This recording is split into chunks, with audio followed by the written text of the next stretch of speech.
How did my own birthday turn into someone else's celebration? And why did the room go silent after I accepted it? They thought moving my name off the cake meant I'd accept being moved out of the family. They were wrong, and they found out in the only language they respected. How did my own birthday turn into someone else's celebration? And why did the room go silent after I accepted it? They thought moving my name off the cake meant I'd accept being moved out of the family. They were wrong, and they found out in the only language they respected. It started 3 weeks before the party.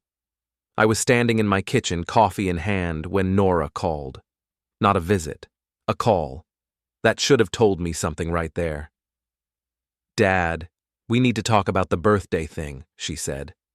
Her voice had that practiced casualness that meant she'd rehearsed this conversation. Probably with Oliver. Probably more than once. "What about it?" I asked. "Well, you know Gareth's birthday is the same week as yours, just 2 days apart. And Oliver thought, we both thought, it might be easier to combine them this year. You know, keep things simple." Simple. That word landed differently than she meant it to. I set my coffee down and leaned against the counter. Combine them how? Just one party, one cake, one venue. It makes sense, right? Gareth's turning 63 and you'll be 58. We can celebrate you both together. Less stress for everyone. Less stress. For everyone. I wondered who everyone included in that sentence. "Sure," I said. "Sounds reasonable." The relief in her voice was immediate. "Oh, good. I was worried I'm glad you understand. Oliver will be so happy. He's been coordinating everything with his father." "I'm sure he has," I said. "It'll be nice, Dad. Really nice. The restaurant has this great private hall. Gareth's friends from the donor network are coming. It'll be elegant." Elegant. Donor network. I nodded even though she couldn't see me. "When is it?" "Saturday the 19th, 7 o'clock. Oliver's handling the invitations. You'll get yours in the mail, but I wanted to tell you personally." "I appreciate that," I said. "Thanks for being so cool about this, Dad. I know some people would make it weird, but you've always been flexible." Flexible. I added that to the list of words that didn't mean what she thought they meant. "No problem," I said. "See you Saturday." After she hung up, I stood there for a while. The coffee had gone lukewarm. Outside, the neighbor's dog barked twice and stopped. Everything felt very ordinary, very quiet. I wondered when I'd become the kind of father whose birthday could be simplified. The invitation arrived 4 days later. Cream cardstock, embossed lettering, very elegant, just like Nora promised. It listed the date, the time, the venue. At the bottom, in smaller print, celebrating Gareth Hartman's 63rd year. My name appeared nowhere. I put it on the fridge with a magnet shaped like a lighthouse. Every morning for the next 2 weeks, I saw it while I made coffee. Every morning, I thought about calling Nora. Every morning, I didn't. On the day of the party, I stopped by the bakery on Crescent Avenue. The one Nora used to love when she was little. They'd made a small pastry, 6 inches across, with chocolate frosting. The message on top was written in uneven letters. Happy B-Day Damon. Not happy birthday. Not Dad. Just B-Day Damon, like I was someone's coworker they barely knew. I picked it up at 4. The girl behind the counter smiled apologetically when she handed it over. "Is this everything?" I asked. "That's what the order said," she replied. "Sorry it's so last minute. We usually do custom cakes with more notice." "It's fine," I said. I drove to the restaurant with the pastry in a box on the passenger seat. The private hall was on the 2nd floor, overlooking the river. I could see the lights from the parking lot. Golden, warm, inviting. When I walked in, the first thing I noticed was the cake.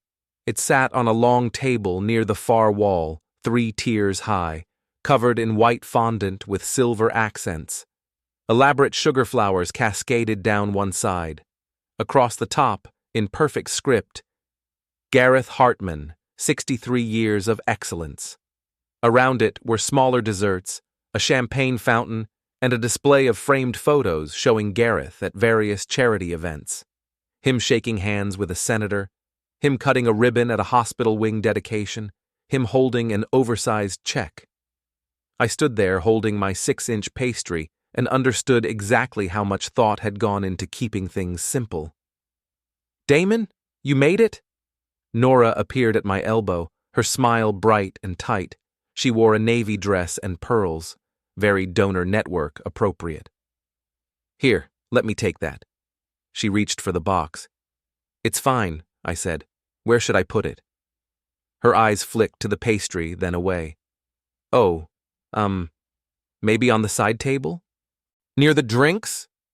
The side table was tucked in a corner, half hidden by a folding screen. I set the box down next to a stack of napkins and a bucket of ice.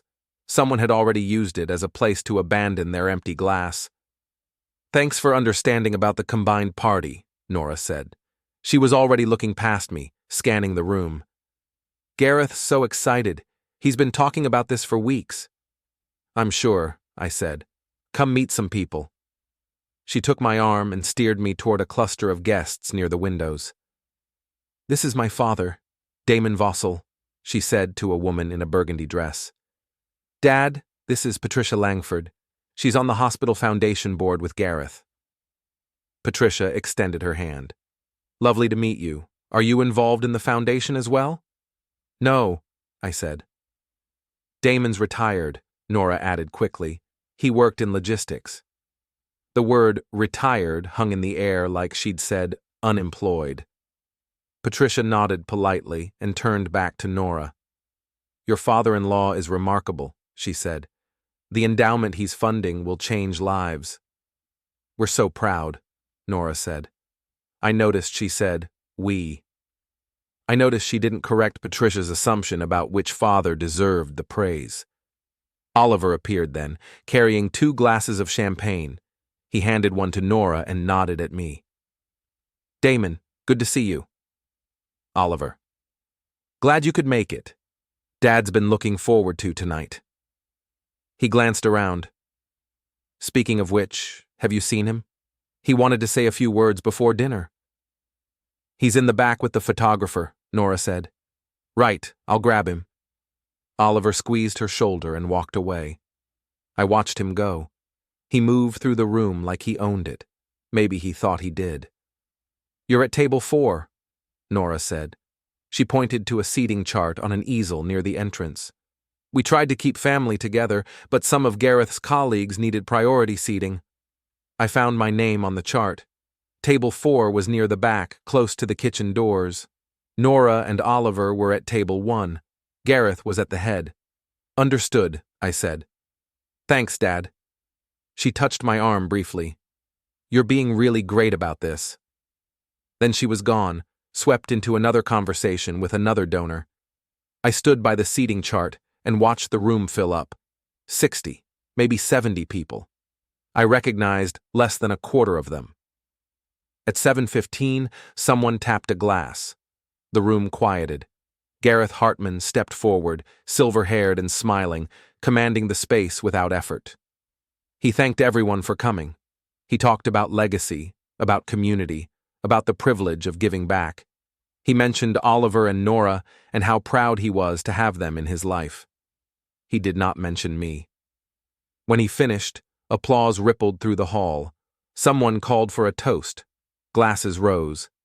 And then a man in a gray suit, one of the donor network, I assumed, stood and raised his voice above the crowd. "To Gareth," he said, "and to many more years of generosity. Happy birthday, on this day, the 17th. The 17th. My birthday. My actual birthday. And he'd just toasted another man with it. I looked around. No one corrected him. Nora smiled. Oliver clinked his glass.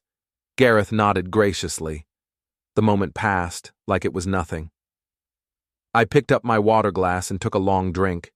Then I walked over to my seat at table 4, pulled out the chair, and sat down. No one noticed. The dinner was salmon with roasted vegetables. The plates came out in waves, efficient and impersonal. I ate slowly, answering polite questions from the strangers at my table. Yes, I used to work in logistics. No, I wasn't involved in Gareth's foundation. Yes, Nora was my daughter. Yes, I was very proud. They stopped asking after the salad course. When dessert arrived, servers brought out the towering cake and positioned it in front of Gareth. Cameras came out, phones angled for the perfect shot. Someone started singing, and the room joined in. I didn't sing. After the song ended and the cake was cut, a server appeared at my shoulder with a small plate. On it was a single slice from my pastry, the chocolate frosting smeared slightly. "For you?" she whispered. She looked embarrassed. I ate the slice in 4 bites. It was dry. The frosting was too sweet. I finished it anyway. At 9, people began to leave. Gareth stood by the door, shaking hands. Nora and Oliver flanked him like attendants. I waited until the crowd thinned, then walked over. "Good night," I said. "Dad?" Nora turned, startled. "You're leaving already?" "It's late," I said, "but we haven't even— there's still coffee." "I'm sure there is," I said. I looked at Oliver. "Nice party." "Glad you enjoyed it," Oliver said without conviction. I nodded to Gareth. "Happy birthday." "Thank you," he said. His handshake was firm and brief. "Appreciate you coming." He didn't ask if we shared the date. He didn't ask anything. I drove home in silence. The streets were empty. The lights were green most of the way. When I pulled into my driveway, I sat in the car for a while, engine off, staring at the darkened windows of my house. I thought about the toast, about the man who'd raised his glass on my birthday and named someone else, about the way no one corrected him, about the way Nora had smiled through it. Then I went inside. The next morning, I made coffee and sat at the kitchen table. The invitation was still on the fridge. I took it down and read it again. Same cream cardstock, same elegant font, same absence of my name. I wondered how long this had been the plan, not the party, the erasure. I pulled out my phone and scrolled back through messages. Family group chat, 3 months of coordination, Nora asking about venue options, Oliver suggesting the private hall, Gareth offering to cover costs, Nora thanking him. I searched for my name.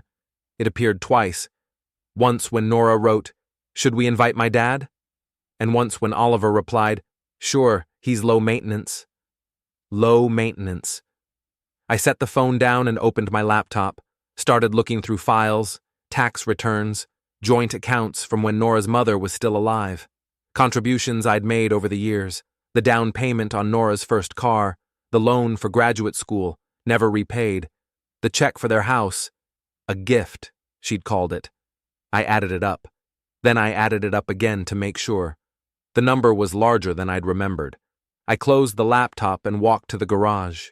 In the back, behind storage bins, was a filing cabinet I hadn't opened in years. I unlocked it and pulled out the second drawer.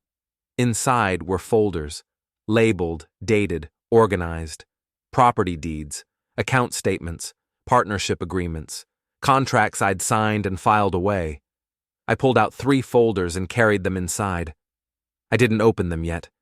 I just set them on my desk, squared the edges, and left them there. Then I went for a walk. There's a park 2 blocks from my house. Small, quiet. A bench near a duck pond where I used to take Nora when she was little. She'd bring bread and throw pieces into the water, laughing when the ducks fought over them. I sat on that bench now and watched the water. No ducks, no bread, just ripples from the wind. I thought about patterns. 3 years ago, Nora had asked to borrow money for a business investment. I'd said yes. Oliver had handled the paperwork. The returns had gone into an account I didn't have access to. 2 years ago, she'd asked me to co-sign a loan. I'd said yes. The payments had quietly shifted to my name when their income dipped. Last year, I'd been asked to defer a family gathering because Gareth had a scheduling conflict. I'd said yes. The gathering had been rescheduled 3 times and finally canceled. Every time my agreement had been called flexibility, maturity, understanding. Every time I'd thought I was being a good father. I sat there until the sun dropped behind the trees. Then I walked home, made dinner, and went to bed. The next morning, another message appeared in the family chat. Nora. Thanks again to everyone who made last night so special. Gareth was really moved. Oliver and I are already planning next year. Same format? Oliver. Definitely. Worked out great. Gareth. Appreciate the effort. Happy to host again? Same format. I stared at those two words for a long time. Then I opened my contacts, scrolled to a name I hadn't called in over a year, and pressed dial. Ruth Calder answered on the second ring. Damon? Ruth, do you have time this week? For you? Always. What's this about? I need to review some account structures, I said, quietly. There was a pause, then, how quiet? Very. Understood. Thursday work? Thursday's fine. I'll clear the afternoon, she said. Bring whatever you've got. I hung up and went back to the garage. This time I pulled out all the folders. Thursday arrived cold and gray. I drove to Ruth's office at 2 o'clock, the folders stacked neatly in a leather briefcase. Her office was on the third floor of a converted warehouse near the waterfront. No sign on the door. Just a number, 307. She opened before I knocked. Damon. She stepped aside. Ruth Calder was 60, with steel gray hair cut short and glasses that sat low on her nose. She'd been my accountant for 23 years. Thanks for making time, I said. Sit. She gestured to the chair across from her desk. Coffee?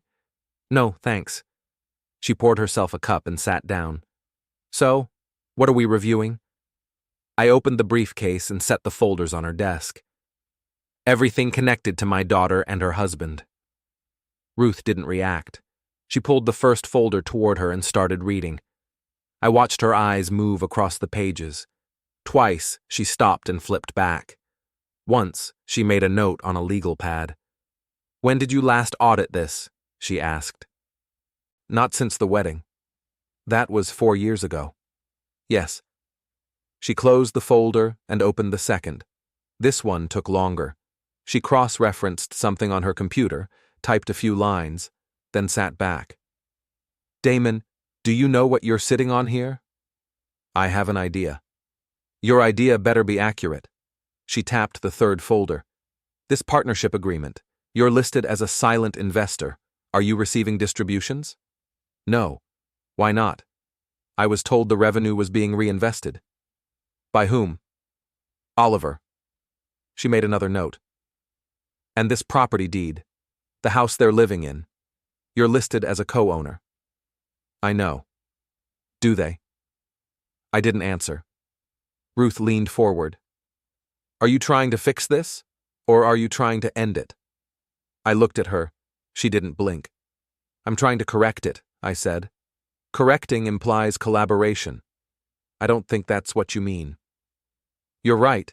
I'm not collaborating. She nodded slowly. Then you need a lawyer. I know. Do you have one? Not yet. She picked up her phone and wrote a name on her legal pad. She tore off the sheet and handed it to me. Miles Keaton, estate attorney. Precise, discreet. Tell him I sent you. I folded the paper and put it in my pocket. What about the accounts? I'll run a full audit. Give me a week. But Damon, if you're serious about this, you need to move fast. I'm not unwinding, I said. I'm clarifying. She studied me. Fair enough. I'll call you next Thursday. I stood and picked up the briefcase. She walked me to the door. Damon? Yeah? Whatever happened, I'm sorry. I nodded. Thanks. I drove home and sat in the driveway for 10 minutes. The house felt emptier than usual. I made a sandwich, ate half, threw the rest away. Then I called the number Ruth had given me. Miles Keaton's secretary answered. I gave my name and said Ruth Calder had referred me. There was a pause, then, Mr. Keaton can see you tomorrow at 11. I'll be there. She gave me the address and hung up. That night, I sat at my desk and went through the folders again. I made a list of every transaction, Every agreement, every signature. By the time I finished, it was past midnight. I didn't sleep well. The next morning, I arrived at Keaton's office 15 minutes early. Glass tower downtown, 20th floor, corner suite. The waiting area was silent. At 11, the door opened. Miles Keaton was mid-50s, sharp suit, sharper eyes. He shook my hand once and gestured to his office. "Ruth speaks highly of you," he said. "She's thorough." "She is." He sat behind his desk. "What can I do for you?" I set the briefcase on the desk. "I need to understand my legal position regarding some family assets." "Family meaning?" "My daughter and her husband." "Are you in conflict?" "Not openly." He raised an eyebrow. "But privately?" "They've made assumptions. I'd like to correct them." "What kind of assumptions?" I handed him the first folder. He read in silence. 5 minutes. 10. He set it down and picked up the second. When he finished, he leaned back. "You're in an interesting position," he said. "How so?" "You have leverage, a lot of it, but using it will have consequences." "I understand." "Do you?" "Because once you pull this thread, there's no putting it back." "What would you recommend?"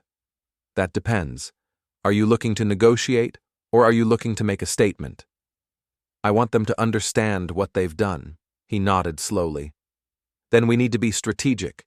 Timing matters, delivery matters, public perception matters. Go on." "There's an annual foundation gala. High-profile event. Next year's is in about 11 months. That would be the ideal stage." "That's a long time."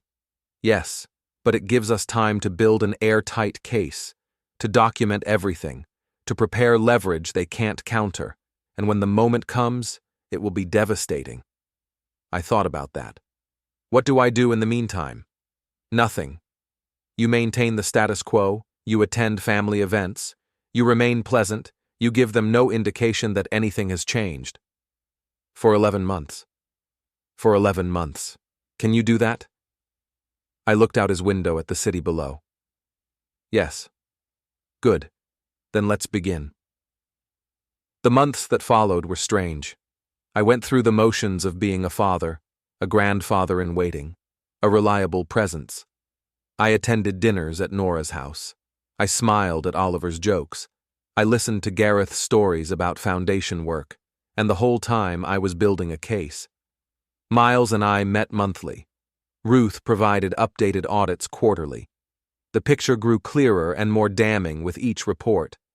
In March, I learned that the partnership Oliver had invited me into had generated over $200,000 in profit over 3 years. My share would have been $50,000. I'd received nothing. In May, I discovered that the house I co-owned had appreciated significantly. My equity was worth approximately $130,000. In July, I calculated that between the unpaid loan, the partnership distributions, and the assumed debt from co-signed loans, I was owed nearly $250,000, $250,000 they'd absorbed into their lives while seating me at table 4. Nora called regularly. "Hey, Dad, just checking in. How are you doing? Want to come for dinner?" I always said yes. I showed up.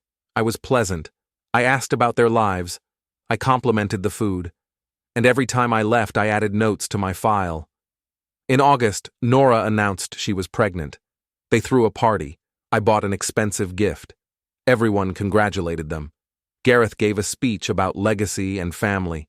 I smiled and applauded with everyone else. In September, Oliver mentioned they were looking at bigger houses. "With the baby coming, we need more space." He didn't mention that they were living in a house I half-owned. I nodded and said that sounded smart. In October, Gareth had a health scare. Minor, but it shook the family. I visited him in the hospital, brought flowers, sat with Nora in the waiting room. "Thank you for being here," she said. "Of course," I replied. In November, they sent out Thanksgiving invitations. Family dinner at Nora and Oliver's house.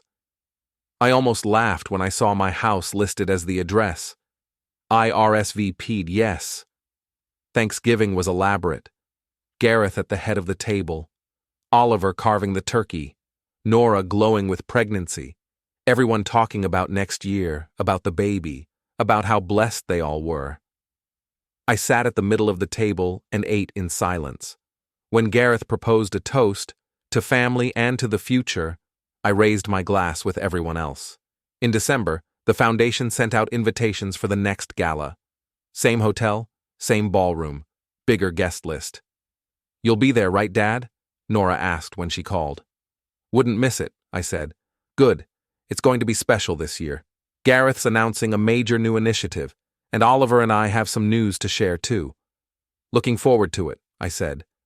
After I hung up, I called Miles. "It's time," I said. "You're sure?" "I'm sure." "Then let's finalize everything." We met twice in January. Miles had prepared documents for every asset, every loan, every partnership share, 3 sets of papers, each marked with colored tabs, everything legal, everything documented, everything impossible to dispute. "They'll be served at the gala," Miles said, "during the cocktail hour, before the program starts." "Perfect. And your statement?" "I'm writing it now." "Keep it factual. Keep it calm. Let the documents do the heavy lifting." "I understand." In February, Nora called with an invitation. "Baby shower, next weekend, just family and close friends." I went. I smiled. I oohed and awed over tiny clothes. I wrote a check for the gift registry. And when Nora hugged me and said, "Thanks for being such a great grandfather-to-be," I hugged her back and said, "I can't wait." In March, the gala invitations arrived. Cream cardstock, gold lettering. Guest, Damon Vossel, table 14. Table 14, 2 tables farther back than last year. I put it on the fridge next to last year's invitation. A matched set. In April, I finalized my statement. 3 paragraphs. Factual, calm, devastating. In May, I had my tux cleaned. In early June, Miles called. "Everything's ready. The documents will be filed on the morning of the gala. Service will happen at 6:45 during cocktails. You're scheduled to speak at 7:30 during the acknowledgement segment." "How did you arrange that?" "The foundation director owes me a favor. She thinks you're giving a tribute to Gareth." "And when she realizes I'm not?" "It'll be too late." On the day of the gala, I woke up at 5, made coffee, sat on the porch and watched the sun rise. This was it. 11 months of patience. 11 months of smiling through dinners and parties and family events while they continued to erase me. Tonight, that ended. I arrived at the Grandmont Hotel at 6 o'clock. The ballroom was already busy with staff making final preparations. I checked the seating chart. Table 14. Near the side wall. Not even close to the kitchen doors this time, just tucked away in a corner. I found my seat and sat down. Watched the room slowly fill. Same faces as last year, same energy, same sense that this was where important people gathered. At 6:30, Nora and Oliver arrived. She was 7 months pregnant now, glowing in a burgundy gown. They worked the room like politicians, stopping at every table, shaking hands, laughing at jokes. They didn't look in my direction. At 6:45, Miles Keaton entered. Different suit than last year, same leather bag. He moved through the crowd with purpose, stopping 3 times. I watched Oliver receive an envelope near the bar. He opened it while talking to someone, glanced at the first page, and froze. His face went from pleasant to white in seconds. Nora got hers near the stage. She read standing up, one hand on her stomach. I saw her mouth move. "What is this?" Gareth received his near the entrance. He opened the envelope with the casual confidence of a man who'd never been challenged. I watched that confidence drain as he read. All 3 of them looked around the room at the same time. All 3 sets of eyes found me, sitting alone at table 14. I didn't look away.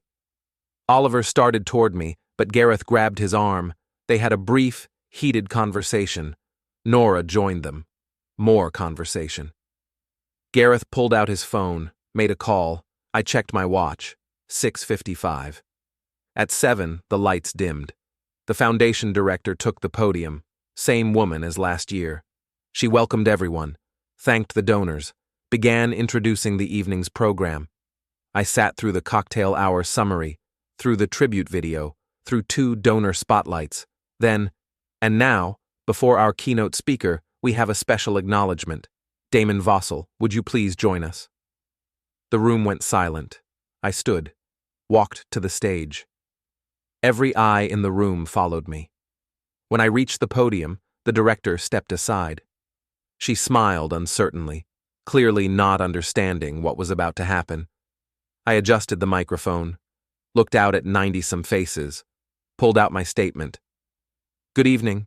My name is Damon. A year ago, I sat at table 4 during a combined birthday party that wasn't really for me. Tonight, I'm at table 14. I assume by next year, I'll be in the parking lot. Nervous laughter from a few people, confusion from most. I'm not here to disrupt this event. I'm here to provide clarity. Some of you received documents tonight. Those documents outline financial arrangements that have existed for several years, arrangements that I'm now correcting. Nora stood. Dad, don't. My daughter and her husband have lived for 4 years in a house I co-own. I've never received rent, never received equity payments, never even received acknowledgement of my ownership. Murmurs rippled through the crowd. 3 years ago, I invested $25,000 in a business partnership. That partnership has generated over $200,000 in profit. I've received $0 in distributions. The murmurs grew louder. 4 years ago, I provided a $30,000 loan for a wedding. It was documented as a loan. It was called a gift. It has never been repaid. Oliver was on his phone now, probably calling his lawyer. Tonight, I filed legal documents reclaiming my assets and demanding repayment. Not because I'm vindictive, but because I'm tired of being invisible. I folded the statement. Last year, someone in this room toasted Gareth Hartman on my birthday. My actual birthday. And not one person corrected him. That's when I understood. I didn't matter. Not to my daughter, not to her husband, not to anyone in this room. I looked directly at Nora. I've spent a year being patient, being pleasant, showing up to dinners and parties and celebrations where I was tolerated but not valued. Tonight, that ends. The documents are legal, the claims are valid, and I'm done being erased. I stepped back from the podium. Thank you for your time. The room exploded. Voices, shouting, chairs scraping, cameras flashing. I walked off the stage and headed for the exit. Nora intercepted me near the door. Her face was streaked with tears, her hands shaking. How could you do this? Tonight? Here? I'm 7 months pregnant. Yes, you are, and I'll be a grandfather. But that doesn't erase what you've done. What I've done? You just humiliated me in front of 200 people. No. I just told the truth in front of 200 people. There's a difference. Oliver appeared behind her. You're not getting away with this. We'll fight every document, every claim. You'll lose. Miles Keaton doesn't file losing cases.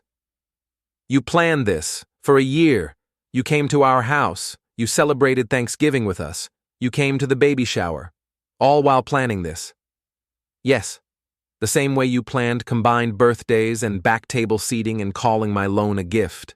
We both planned. I was just better at it. Gareth pushed through the crowd. His face was dark with rage. You've made a serious mistake, Mr. Vossel. No, you made the mistake. You thought you could absorb $250,000 of my money and I'd smile and accept it because I'm low maintenance. This isn't over. Yes, it is. Read the documents. Everything's legal. Everything's filed. Everything's done. I looked at Nora one last time. I loved you. I would have done anything for you. But you took that love and turned it into a resource to exploit. Tonight, I'm taking back what's mine. Not because I hate you, but because I finally love myself more. I walked out. Behind me, the gala had descended into chaos. I could hear shouting, crying, the foundation director trying desperately to regain control. Miles met me at the valet stand. "How do you feel?" he asked. "Tired. It'll get worse before it gets better." "I know." My car arrived. I tipped the valet and got in. As I drove away, I looked in the rearview mirror. The hotel was lit up against the night sky, golden and beautiful and full of people who would be talking about this for years. I drove home, changed into comfortable clothes, and made tea. Then I sat on the back porch in the dark and let the silence wash over me. It was done. I didn't turn on my phone for 3 days. When I finally did, there were 87 missed calls, 63 voicemails, over 100 texts. I deleted all of them without reading or listening. Then I called Ruth. "I saw the news," she said. "I figured you would." "The Tribune called me. I told them no comment." "Thank you." "How are you holding up?" "Better than I expected." "Miles said they've hired Gregory Hansen." "Should I know that name?" "Big firm, expensive, very aggressive." And he already called Miles. They want to negotiate." "There's nothing to negotiate." That's what Miles told him. They didn't like that answer. "They'll get used to it." She was quiet for a moment. "Damon, they're going to come at you hard. They're going to try to paint you as vindictive, cruel, a man who humiliated his pregnant daughter in public." "I know." "And you're okay with that? Are you asking as my accountant or as my friend?" "Both." I looked out at the backyard. The morning was clear and cool. "I'm okay with it, because it's not true, and anyone who reads the actual documents will see that." "Not everyone reads documents. Most people just read headlines." "I can't control that." "No, but you can control how you respond. Miles said there's going to be a profile piece in the business section. They want a comment." "No." "You're sure?" "I'm sure. I said what I needed to say. I'm not relitigating it in the press." "All right. I'll tell Miles." We hung up. I made breakfast, cleaned the kitchen, went for a walk. When I got back, there was a car in my driveway. Not Nora's. A black sedan I didn't recognize. A man in an expensive suit was standing by my front door, mid-40s, graying at the temples, holding a briefcase. "Mr. Vossel?" "That's me. Gregory Hansen. I represent Oliver and Nora Hartman. I'd like to discuss a resolution." "There's nothing to discuss." "I think there is." "May I come in?" "No." He looked surprised. "Mr. Vossel, I'm trying to avoid a protracted legal battle that will be expensive and painful for everyone involved." "Then don't start one. My clients are prepared to make a reasonable settlement offer." "I don't want a settlement. I want what I'm legally owed." "The house is half mine. They can buy me out at fair market value or sell it. The partnership owes me distributions plus interest. The amount is calculated in the documents. The loan was never forgiven. They signed a repayment agreement. I expect payment." He set his briefcase down. "Mr. Vossel, I understand you feel wronged. But what you did at that gala, publicly humiliating your daughter while she's pregnant, that's not going to look good in court." "I didn't humiliate her. I told the truth." "You made her a spectacle." "No. I made myself visible. There's a difference." "A judge might not see it that way." "Then let's find out." He studied me for a long moment. "You're serious?" "Completely. This could drag on for years. I have time. It could cost you your relationship with your daughter. It already has. That's why I'm here." He picked up his briefcase. "This is a mistake, Mr. Vossel." "Maybe, but it's my mistake to make." He walked to his car. At the driver's door, he turned back. "For what it's worth, I've read the documents. You have a strong case." "I know. But strong cases don't always win, not when the other side has resources and sympathy. We'll see." He got in his car and drove away. I went inside and made lunch, sat at the kitchen table, stared at the wall. The phone rang. Unknown number. I didn't answer. It rang again. "Ruth." Hanson just called Miles. What did he say? That you're unreasonable. I'm consistent. There's a difference. They're going to file a motion to freeze the asset claims while they contest ownership. Miles said they'd lose. Probably, but it'll slow things down. That's fine. Is it? Ruth, I've waited a year. I can wait longer. She sighed. All right, just checking in. We hung up. The afternoon passed slowly. I read, did laundry, avoided the internet. At 5, there was a knock on the door. I looked through the peephole. Nora. I opened the door but didn't step aside. Dad. Nora. Can I come in? I'd rather you didn't. Her face crumpled. You won't even let me in your house? It's not about that. Then what's it about? It's about boundaries. For the first time in years, I have them. Dad, I'm pregnant. I'm stressed. My husband is furious. Gareth's health is failing again. And you did this. All of it. No. I corrected what you did. There's a difference.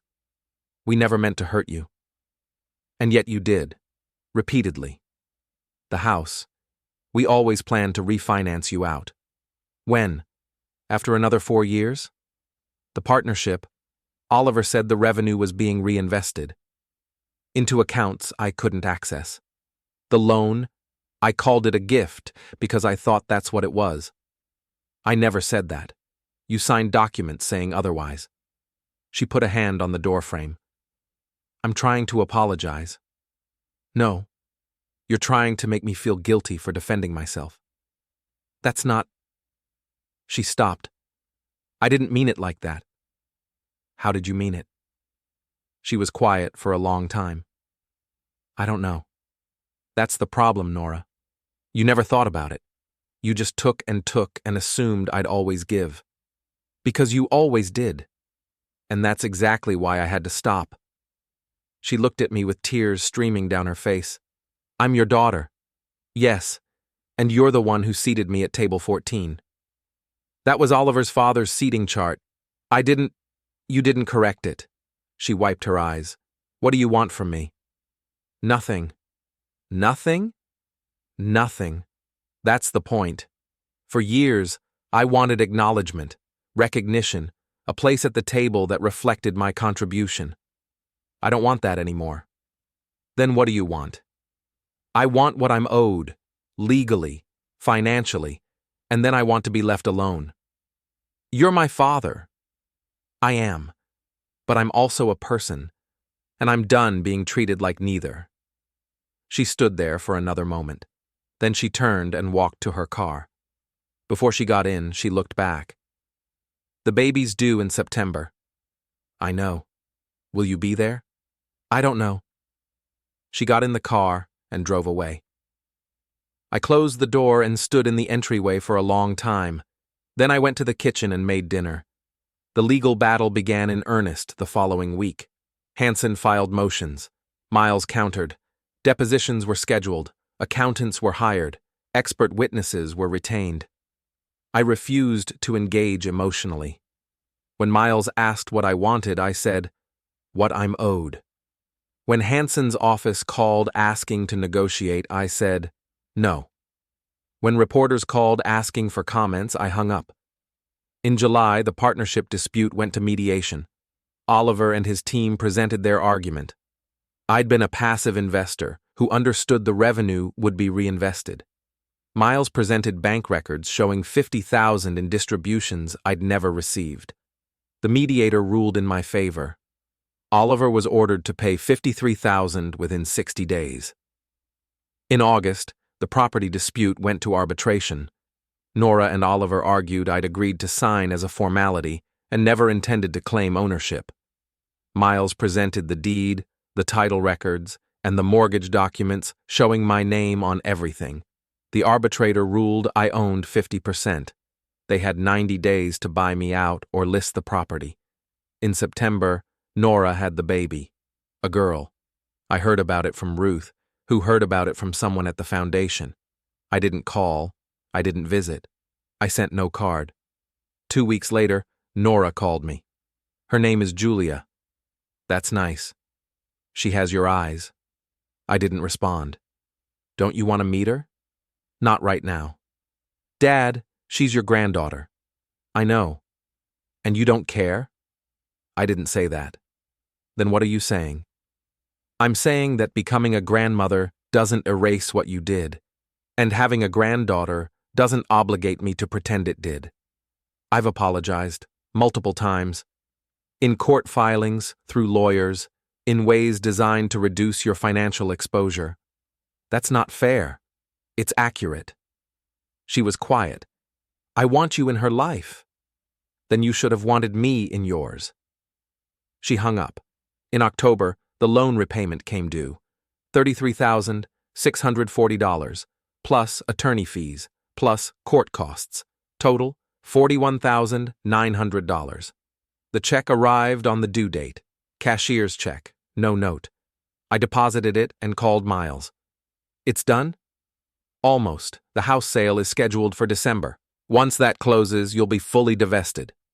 Good. How do you feel? Tired. That's fair. In November, Nora sent another letter. Handwritten. Long. She talked about the baby. About sleepless nights and tiny fingers and first smiles. She talked about Oliver. About how the stress had damaged their marriage. About counseling. She talked about Gareth. About his declining health. About mortality. She talked about me. About missing me. About wishing things were different. She ended with, I know I hurt you. I know I can't undo that. But I want to try. For Julia's sake. For our sake. Please. I read it 3 times. Then I put it in the drawer with the first letter. And I didn't respond. December came cold and gray. The house sale closed on the 18th. My half. $127,400. Miles called with the news. Congratulations. You're officially divested. Thank you. What now? Now I figure out what comes next. Any ideas? A few. On December 20th, an invitation arrived. Heavy cardstock, gold lettering. The Hartman Foundation Annual Gala, a new beginning. Different tagline than previous years. Different tone. Inside. Guest of honor, Damon Vossel, Table 1. I stared at it for a long time. Then I called the foundation office. This is Damon Vossel. I received an invitation to your gala. Yes, Mr. Vossel. We're so pleased you'll attend. Nora specifically requested that you be recognized. I'm declining. I'm sorry? I won't be attending. Please remove my name from your guest list. But, Mr. Vossel, Nora said, I'm sure she did, but I'm declining, thank you. I hung up. 2 hours later, Nora called. You declined? Yes. Why? Because I don't need your recognition anymore. This was my olive branch.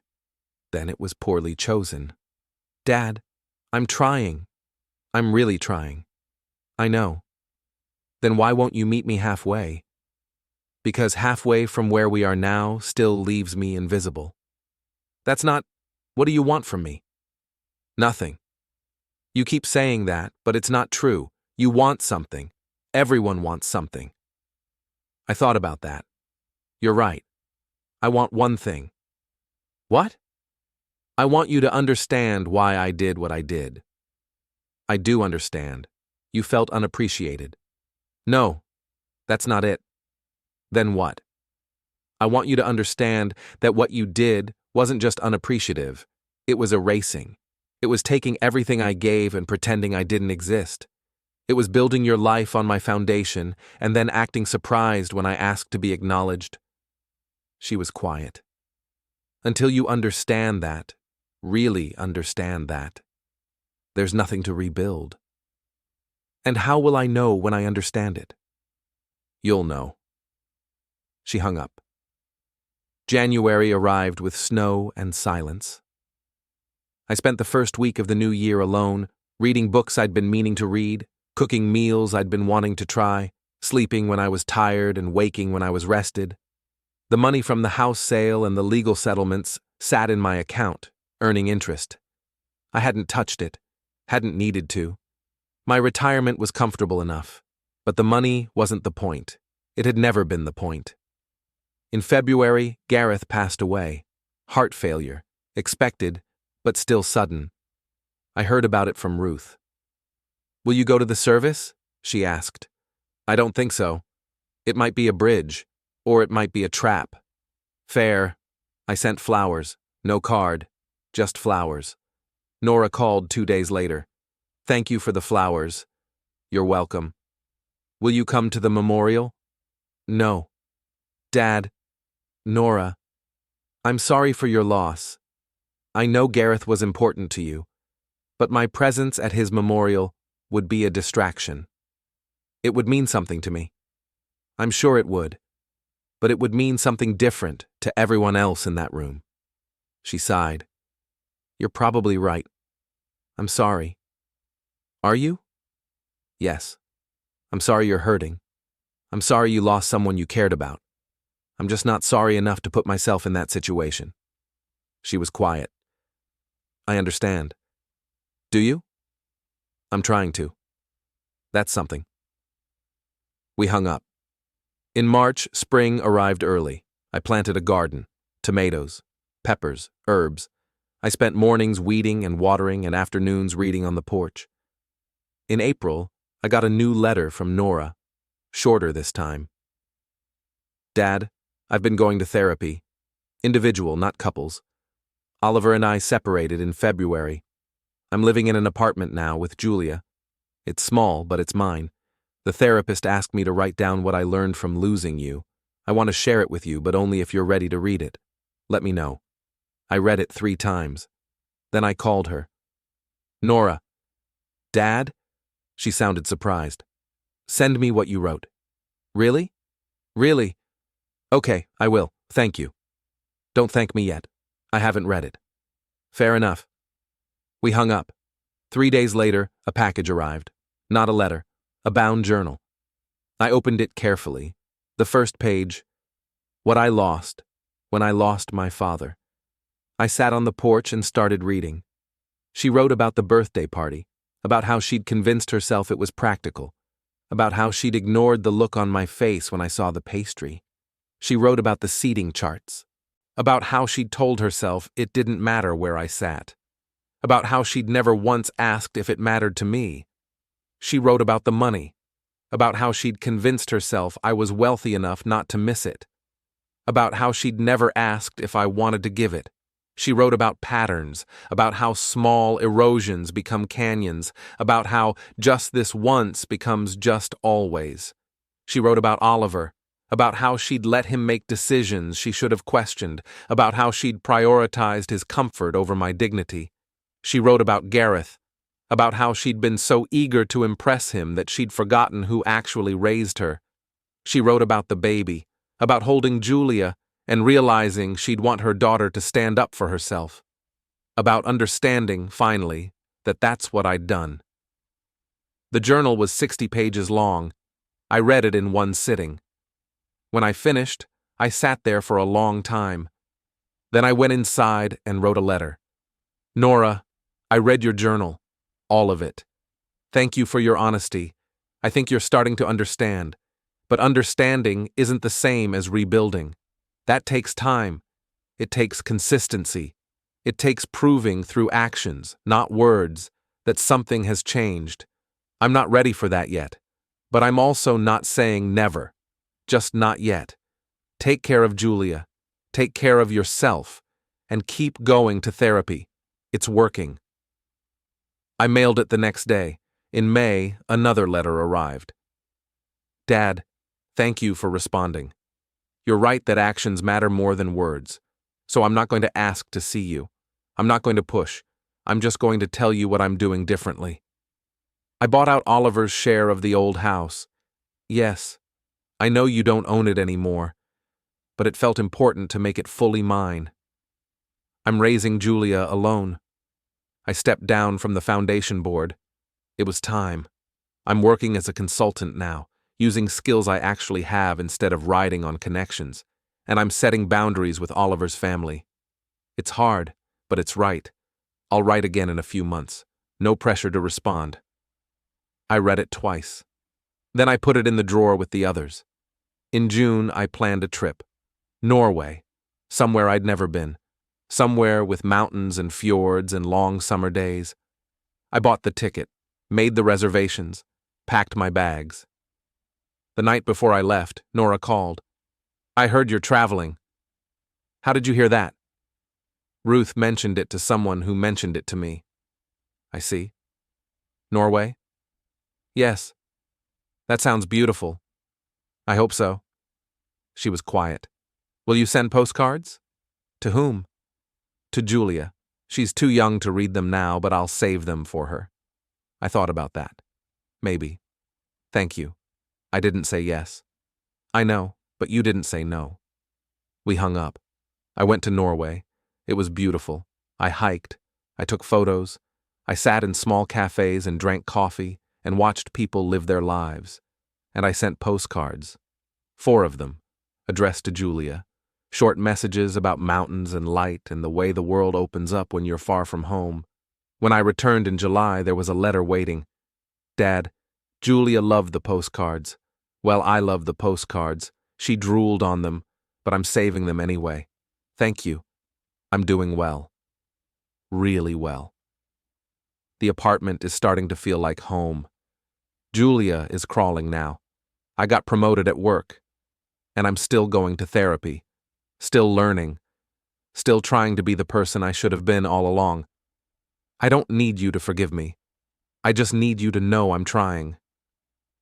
I read it on the porch with coffee. Then I wrote back. Nora, I'm glad you're doing well. I'm glad Julia is growing. I'm glad you're still in therapy. Keep trying. That matters. Short, but honest. In August, she sent photos. Julia at the park. Julia with a book. Julia laughing at something off camera. I put them on the fridge. In September, I got an invitation. Not to a gala, to a first birthday party. Julia's turning 1. Small gathering at the park. Sunday, September 14th at 2 p.m. No pressure, but you're invited. I stared at it for a week. Then I called Ruth. Should I go? Do you want to? I don't know. Then you have your answer. Which is? Not yet. I called Nora. I got the invitation. And? I'm not ready. She was quiet. Okay? You're not angry? No, I'm disappointed. But I understand. Do you? I'm trying to. That's all I can do. It is. And it matters. Will you ever be ready? I don't know. Maybe. Ask me again next year. I will. We hung up. In October, I started volunteering at the community center, teaching financial literacy to young adults, how to budget, how to save, how to recognize when someone's taking advantage. It felt good. In November, Nora sent photos of Julia dressed as a pumpkin for her first Halloween. I smiled when I saw them. In December, another invitation arrived, different from the others. The Hartman Foundation Annual Gala, A New Direction. This year's event will honor transparency and accountability in nonprofit work. We'd like to recognize your role in pushing us to be better. Guest of honor, Damon, Table 1. No speeches required, just presence. I read it 3 times. Then I called Miles. Did you know about this?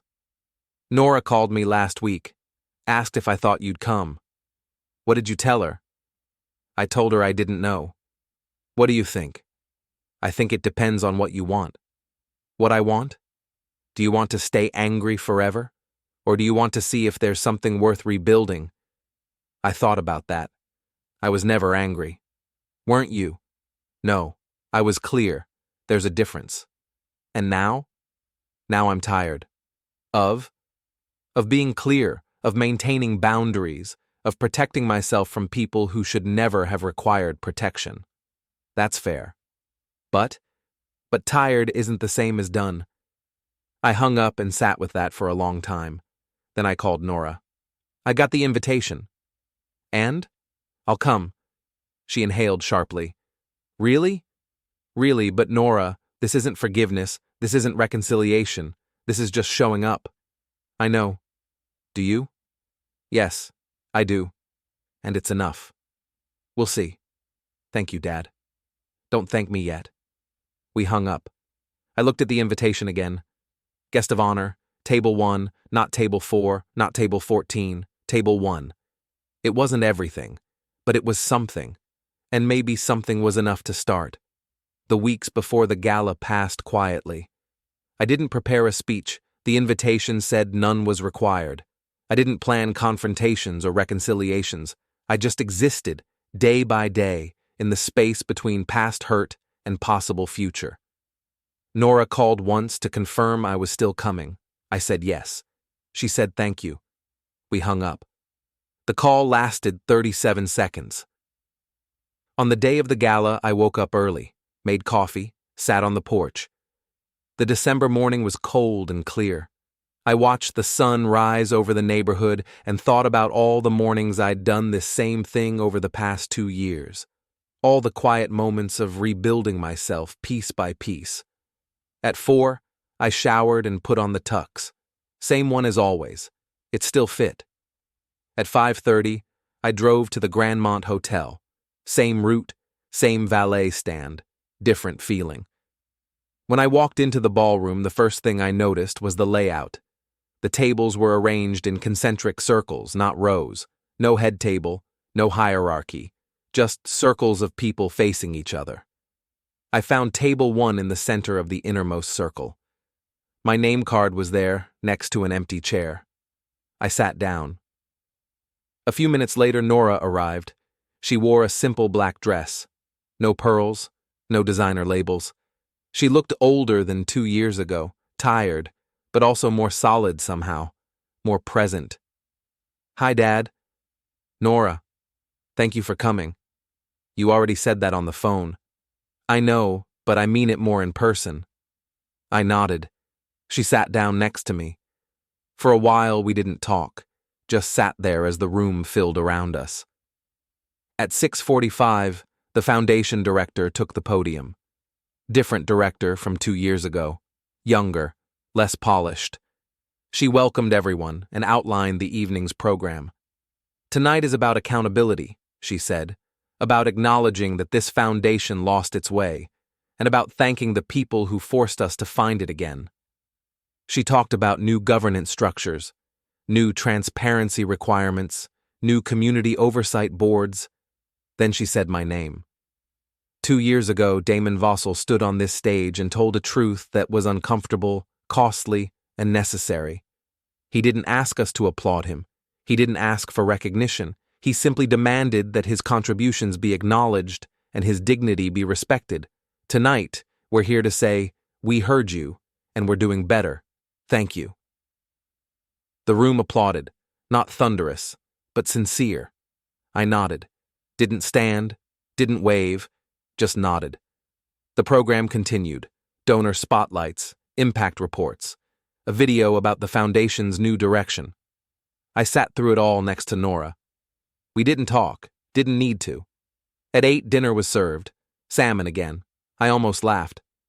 What's funny? Nora asked. Nothing, just a memory. Of? Different salmon, different table. She understood. I'm sorry. I know. We ate in silence. After dinner, the director returned to the podium. We have one more acknowledgement tonight. 2 years ago, we failed someone who deserved better. Nora Vossel Hartman has asked to say a few words. Nora stood. She looked nervous. She walked to the podium without notes. 2 years ago, my father stood here and told you I'd erased him. He was right. I did. Not intentionally, not maliciously, but consistently. And that might be worse. The room was silent. I erased him by prioritizing convenience over connection, by assuming his flexibility meant he didn't have boundaries, by taking his generosity and treating it like an infinite resource. She looked directly at me. Dad, I can't undo what I did. I can't give you back the years I took for granted, but I can tell you what I've learned. I've learned that love without respect is just exploitation. That family without acknowledgement is just biology.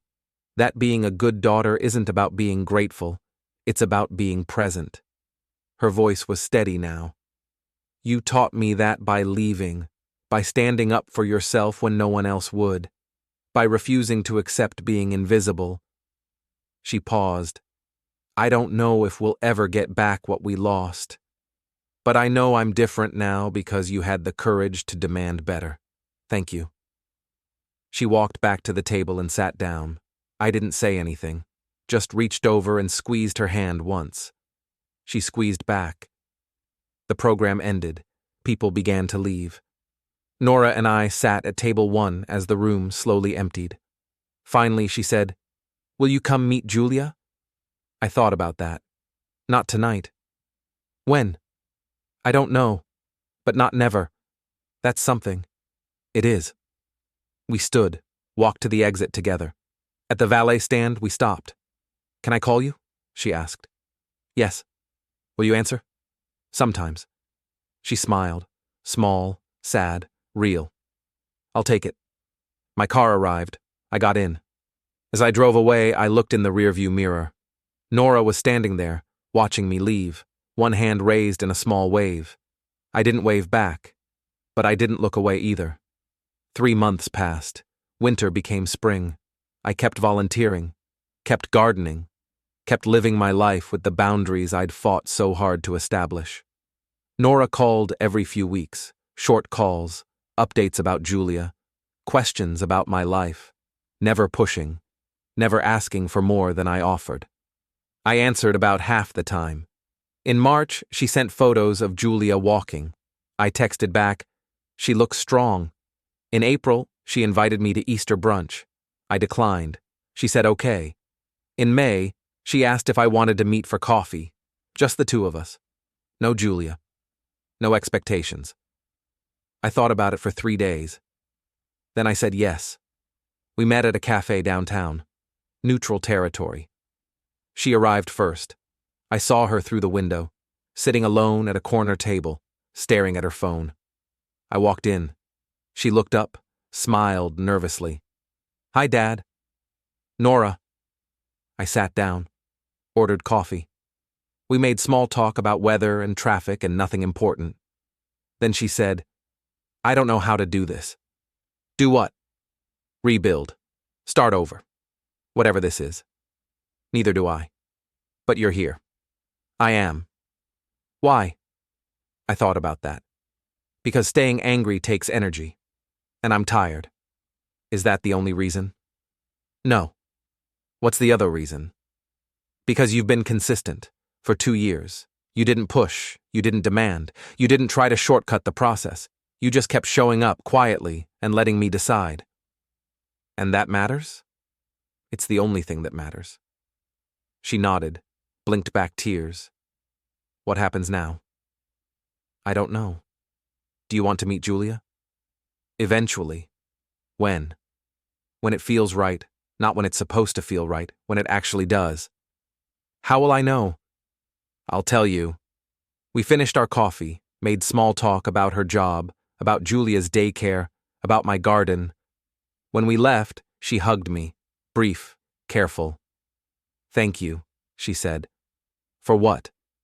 "For not giving up completely." "I didn't do it for you." "I know. That's why it matters." I drove home, sat on the porch, thought about the conversation. It wasn't forgiveness. It wasn't reconciliation. It was just 2 people trying to find a path forward that didn't require either of them to pretend. Maybe that was enough. In June, Nora called. "There's another gala. Foundation's annual summer event. Smaller than the winter one. They want to recognize your ongoing contribution to their reform efforts." "My ongoing contribution?" "You're the reason they changed. That's ongoing." "I haven't done anything in 2 years." "Exactly. You stopped participating. And that absence forced them to look at what they'd lost." I thought about that. "I'm not going." "Can I ask why?" "Because I don't need their recognition anymore." "But you'll meet me for coffee?" "Coffee is between us. The gala is performance." "Fair enough." We hung up. In July, I invited Nora to my house for the first time in 3 years. She came alone, left Julia with a sitter, Arrived at 2 on a Sunday afternoon. I'd cleaned, made iced tea, set out cheese and crackers. We sat on the porch, talked about nothing and everything, about her work, about my volunteer teaching, about the garden, about Julia's favorite books. Around 5, she said, "This is nice." It is.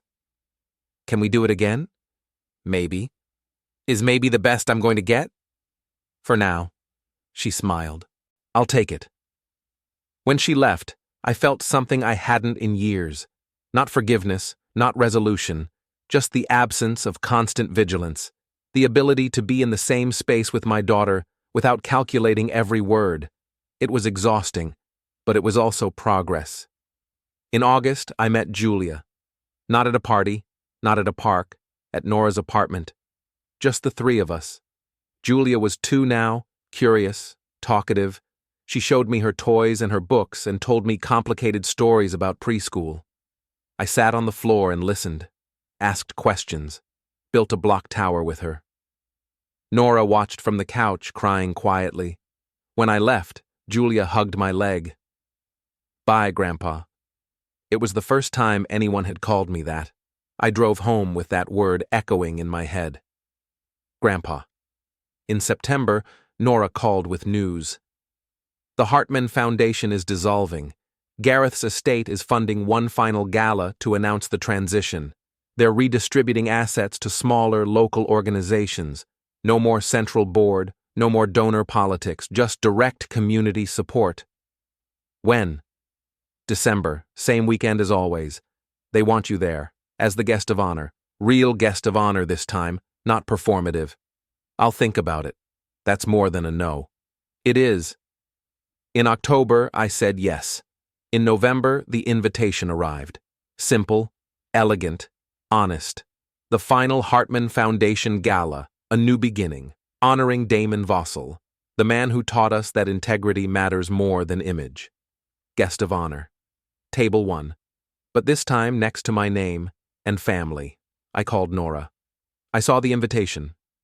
And? It says and family. I know. Julia and I are coming. If that's okay? I thought about that. It's okay. Really, really. On the night of the gala, I picked up Nora and Julia at 6. Nora wore a simple blue dress. Julia wore a princess costume because that's what she'd insisted on. She wouldn't change, Nora said apologetically.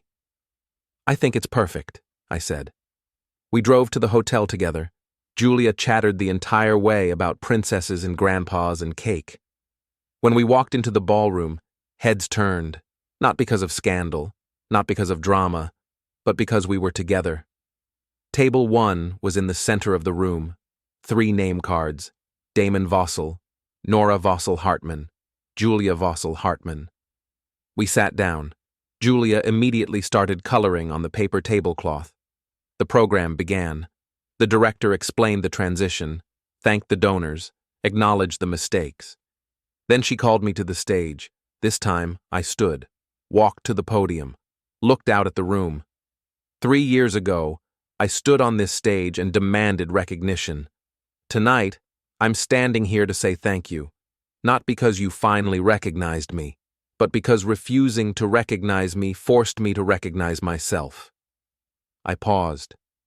I learned that I matter, not because of what I give or what I provide, but because I exist. I learned that boundaries aren't cruelty, they're respect, and I learned that sometimes the only way to save a relationship is to be willing to lose it. I looked at Nora. My daughter and I lost 3 years. Those years are gone. We can't get them back, but we can decide what happens next, and I'm choosing to try. Not because she's earned it, not because I've forgiven everything, but because I've finally learned that I'm worth the effort of trying. I looked back at the room. If you take one thing from tonight, take this. You teach people how to treat you. And if you don't like how you're being treated, you have to be willing to walk away. Even from the people you love, especially from the people you love. I paused. Thank you for this recognition, but more importantly, thank you for teaching me I don't need it. I walked back to the table. Sat down next to Julia. She looked up from her coloring. Grandpa, was that a good speech? I don't know. What did you think? I think you're brave. Why? Because you said true things. I looked at Nora. She was crying again. She's right, Nora said. You are brave. So are you, I said. Why? Because you kept trying even when I said no. That takes courage. We sat through the rest of the program, through the tributes and the announcements and the final thank yous. When it ended, people came up to our table, shook my hand, thanked me, apologized. Some of them meant it. Some of them didn't. It didn't matter anymore. Around 10, we left. Julia had fallen asleep in Nora's arms. I carried her to the car and buckled her into her car seat. As I drove them home, Nora said, "What happens now?" "What do you mean?" "With us. Do we keep doing coffee once a month? Do we do dinners? Do we become a family again?" "I don't know." "But you're willing to try?" "I'm willing to keep showing up. That's all I can promise." That's enough. I pulled up to her apartment, helped carry Julia inside, watched Nora tuck her into bed. At the door, Nora hugged me, longer this time, tighter. "I love you, Dad." I didn't hesitate. "I love you too." As I drove home, I thought about those words, about how much they'd cost to say honestly, about how different they felt now than they did 3 years ago. 3 years ago, "I love you" meant, "I'll accept anything." Now it meant, "I love you enough to require you to do better." That was worth 3 years of silence, worth $250,000, worth walking away from my only daughter to find myself. When I got home, I sat on the porch in the dark. The December air was cold and sharp. The stars were visible. The world was quiet. And for the first time in 3 years, I wasn't planning my next move, wasn't calculating boundaries, wasn't protecting myself. I was just sitting, breathing, being. I had reclaimed myself. I had demanded recognition. I had walked away and come back on my own terms. And now, finally, I was free. Not free from Nora, not free from family, but free from the need to prove my worth by accepting less than I deserved. That was everything.